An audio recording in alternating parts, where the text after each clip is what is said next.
کیا آپ نے کبھی سوچا کہ انسان کو تباہ کرنے کے لیے ہمیشہ دشمن کی ضرورت نہیں ہوتی؟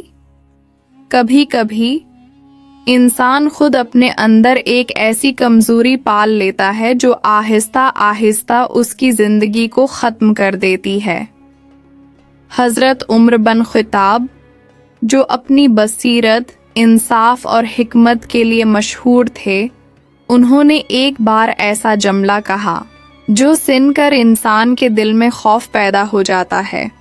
انہوں نے فرمایا، سب سے بڑی کمزوری یہ ہے کہ تم سچ جانتے ہو مگر خاموش رہو۔ سوچیں، جب ہم کسی ظلم، کسی جھوٹ یا کسی غلط کام کو دیکھتے ہیں اور پھر ڈر یا مفاد کی وجہ سے کچھ نہیں کہتے، تو ہم صرف اپنی نہیں، پوری قوم کی کمزوری بڑھا دیتے ہیں۔ خاموشی بعض اوقات عقل ہوتی ہے، لیکن سچ کے موقع پر خاموش رہنا یہ بزدلی ہے۔ حضرت عمر کا یہ قول ہمیں یاد دلاتا ہے کہ انسان کی اصل طاقت اس کی زبان کا حق پر اٹھنا ہے، ورنہ یہ کمزوری زندگی اور آخرت دونوں میں نقصان دیتی ہے۔